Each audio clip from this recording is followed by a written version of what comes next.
경자는 사람들의 마음을 읽어보는 코너 호모 이코노미쿠스입니다.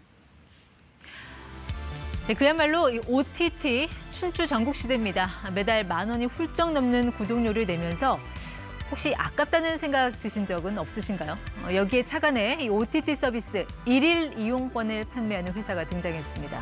이거 어떻게 바라봐야 할지 김덕진 미래사회 IT 연구소장 함께하겠습니다. 네, 소장님 어서 오세요. 네, 안녕하세요. 반갑습니다. 요즘 좀 재밌게 보는 뭐 OTT 네. 뭐 드라마나 뭐 있습니까? 저 뭐 외국 다큐 몇 개 보기도 하고요. 또 국내 예능 몇 개 보기도 하는데 참 힘든 건 네. 외국 다큐는 A 플랫폼에 있고 또 한국 예능은 B 플랫폼에 있고 이러다 네. 보니까 뭐 한 달에 해봤자 몇 번 안 보는데 그거 보려면 결국 두세 개 회원 가입해야 되는 좀 그런 아쉬움이 좀 있습니다. 그러니까 한 플랫폼에만 가입하면 콘텐츠는 많은데 네. 정작 볼 거는 없다. 풍요 속의 빈곤 뭐 이런 건가요? 그렇죠. 한 곳에서만 참 볼 수 있으면 좋겠는데 그 한 곳에 있는 거는 결국 말씀하신 한 달 내내 볼 정도는 아닌 것 네. 같고 그럼 결국 여러 개를 보다 보면 구독하는 서비스가 계속 많아지는 것 같아요. 그러니까 뭐 두세 개씩 가입하고 이렇게 월 사용료 많이 내야 되나라는 좀 아쉬움도 있기도 합니다. 그러니까 그런 고민을 또 비즈니스로 승화시킨 회사가 등장해서 지금 좀 화제가 되고 있는 것 같아요. 네, 그렇습니다. 네. 이제 말씀드렸던 이런 이유들에 착안한 서비스인데 예를 들면 이런 거죠. 하루에 500원을 내면 네. 한 달씩 가입하는 게 아니라 하루씩 잘라서 OTT 서비스를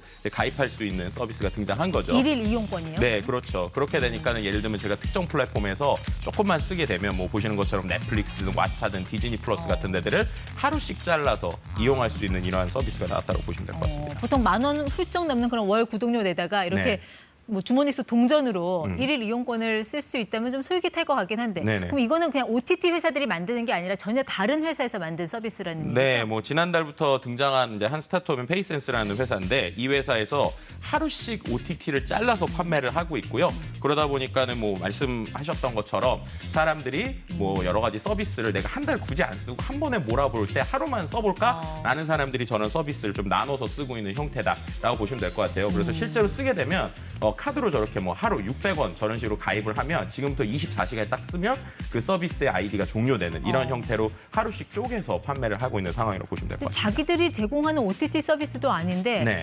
도대체 뭐 저 어떻게 샀길래 그 구독권을요? 네. 그걸 1일 이용권으로 잘게 나눠서 사람들한테 판매하는 뭐 어떤 비즈니스 형태예요? 네, 일단은 우리가 보통 OTT를 가입한다 그러면 기존엔 개인 소비자가 직접 가입을 했잖아요. 근데 이 서비스 같은 경우에는 개인이 가입하는 게 아니라 페이센스 같은 중개 플랫폼이 직접 저 OTT에 가입을 하는 거예요. 근데 그렇게 됐을 때 아시겠지만 기본적으로 최고 화질 서비스를 가입을 하게 되면 네. 그 하나의 아이디당 최대 4명까지의 가입자가 들어가서 접속을 해서 볼 수가 있습니다. 그렇죠. 이제 그렇게 되니까 사용자 4개인데 한 사람이 사용자에서 4개를 잘라 쓰는 게 아니라 이 기업이 4개의 아이디를 별도로 판매를 하는 거예요. 쪼개서. 그 하나의 아이디 안에서 사용자 4개를 별도로 쪼개서 판매를 하는 거죠. 네. 어차피 한 사람만 들어가서 쓰는 거니까. 그렇죠. 네. 근데 그렇게 됐을 때 보통 한 달치씩을 가입을 하잖아요. 근데 그 한 달이면 30일이잖아요. 네. 그 30일을 또 쪼개서 파는 겁니다. 그러니까 결국에는 하나의 아이디를 가입을 한 다음에 네. 그 아이디에서 4명의 사용자에게 판매를 할 수 있고 판매할 때도 30일을 하루씩 나눠서 네. 500원이나 600원에 판매를 하게 되니까 소비자 입장에서는 그렇게 600원만 내고 이제 어떻게 보면 네. 결제를 하는 방식이고 이 사용자들한테 아이디에서의 그 사용 시간하고 어떤 몇 번에 들어가서 사용하세요라는 걸 제공해주는 뭐 이런 서비스다라고 볼 수 있을 것 같습니다. 어쨌든 그 회사 입장에서는 남는 장사니까 뭐 이런 서비스를 하는 거 아니겠습니까? 엄청나게 남습니다. 얼마나 왜냐하면 남아요? 네. 기본적으로 넷플릭스 기준으로 좀 설명을 드리면 프리미엄 이용권이 한 달에 17,000원이에요. 그렇죠. 근데 말씀드린 것처럼 넷플릭스를 하루당 600원씩에 판매를 하거든요.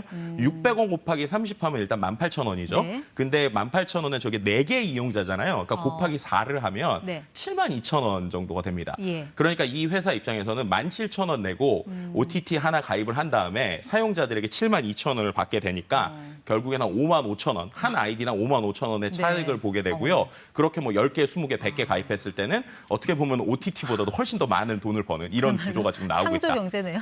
뭐 그렇게 볼 수도 있고요. 뭐 일종의 어떤 사람들은 이거 진짜 대동강 물 파는 거랑 다른 바 없다. 뭐 이런 식의 봉익임선달. 봉익임선달 같은 뭐 비즈니스다라고 얘기도 하기도 하고 또 어떤 데서는 갑자기 중간에 소매 업체가 생겼다. 뭐 이런 표현들도 하기도 합니다. 소비자 입장에서는 어떤가요? 저런 1일 이용권을 쓰는 게 네. 이득일까요? 일단 소비자 입장에서는 앞서서 말씀드린 저 같은 패턴으로 뭐 예를 들면 네. 내가 일주일에 뭐 한 번 정도만 본다 혹은 주말만 본다라고 하면은 돈적으로는 이득이 될 수 있죠. 예를 들면은 600원 곱하기 한 주말만 해도 4,800원이니까요. 네. 근데 그렇게 쓰다 보니까 뭐 커뮤니티에서는 뭐 이렇게 좀 신박한 비즈니스다 뭐 이런 식의 표현을 하기도 하는데 문제는 이걸 매일 보게 될 땐 좀 불편함이 있어요. 네. 예를 들면은 하루하루가 아이디가 달라지거든요. 예. 그러니까 예를 들면 제가 어제 특정 어떤 컨텐츠를 중간까지 봤어요. 근데 그 다음 날 들어가면 아이디가 또 바뀌어 있기 그렇죠. 때문에 이어서 보기 같은 게 안 되고요. 나에 대한 데이터가 축적이 안 돼 있으니까. 그렇죠. 그러니까 네. 추천 서비스 이런 것들도 좀 쓸 수 없는 그리고 이제 수동으로 되기 때문에 비밀번호 같은 뭐 이런 보안에도 약간 이슈가 있을 수 있는 부분이 존재합니다. 시청 습관에 따라서 이 서비스가 이득이 되는 사람도 있고 아닐 수도 있다라는 네. 거. 네.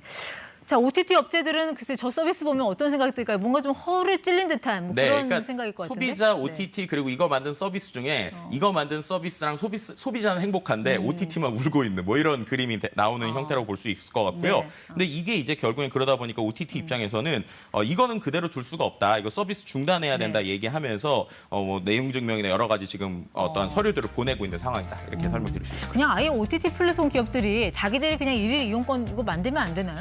그러니까 이제 계속 그런 이야기 나오는데 만들더라도 이 가격엔 쉽지 않을 거다라는 이야기들이 나오고 있어요. 그리고 중요한 거는 컨텐츠를 만들 때 월정액이라고 하는 안정적인 매출이 있어야 네. 그것을 가지고 서비스를 만들게 되는데 사람들이 이런 서비스들이 많아지다 보면 당연히 이달 또는 매일매일의 요금에 대한 안정적인 투자가 되지 않을 거잖아요. 네. 그렇게 되니까 불안함이 있고요. 실제로 넷플릭스가 2019년에 주간 요금제를 네. 실험을 했었는데 결국 실패가 되기도 했었습니다. 조금 전에 OTT 업체들이 이 회사에 대해서 뭐 내용 증명 보냈다. 네네네. 결국 이거 이제 소송으로 간다는 얘기잖아요. 네네, 그럴 이게 수 법으로 있죠. 걸면 걸리는 건가요? 뭐 일단은 지금 OTT 업계에서는 구독권 재판매이기 때문에 이거는 명확하게 약관을 어긴 것이다라고 이야기하는 상황이고요. 하지만 이 서비스를 운영하는 페이센스는 본인들 홈페이지에 자신들이 법을 어긴 것은 아니다라고 네. 지금 양쪽이 좀 첨예하게 대립하고 있는 상황이다 이렇게 볼 수 있을 것 같습니다. 법원이 어떻게 결정 내릴 걸로 보세요? 기본적으로 만약에 이게 계속되면은 어쨌든 OTT에 손을 들어줄 확률은 높습니다. 근데 네. 중요한 거는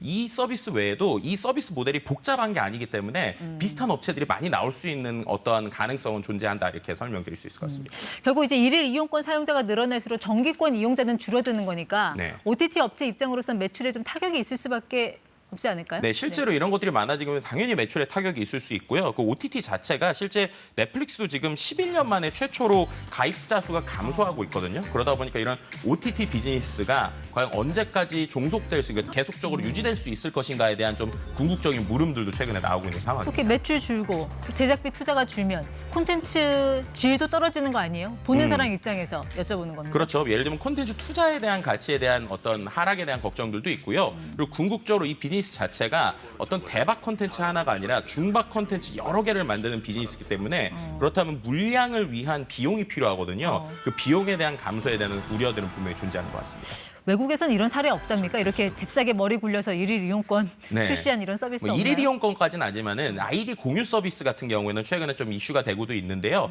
하지만 그런 커뮤니티, 그러니까 그런 아이디 공유 서비스 같은 경우에도 넷플릭스 기준으로는 좀 이거는 이제 위법이다라고 표현하고 있어요. 하지만 그것은 막 수익을 엄청 내는 건 아니라서 OTT 비즈니스들이 지금 지켜보고 있던 상황이었는데 이번처럼 일일 쪼개기는 너무 이제 오히려 OTT보다 중간 서비스가 너무 나는 매출을 많이 내다 보니까 네. 이건 이건 좀 지켜볼 수 없다라고 하는 것이 지금 업계 입장으로 볼 수 있을 것 같습니다. 어쨌든 법원 판단이 어떻게 나누느냐에 따라서 콘텐츠 구독 경제 생태계에도 좀 변화가 있을 것 같으니까 그건 좀 계속해서 지켜볼 부분인 것 같습니다. 네. 네, 김덕진 소장 함께했습니다. 고맙습니다. 네, 감사합니다.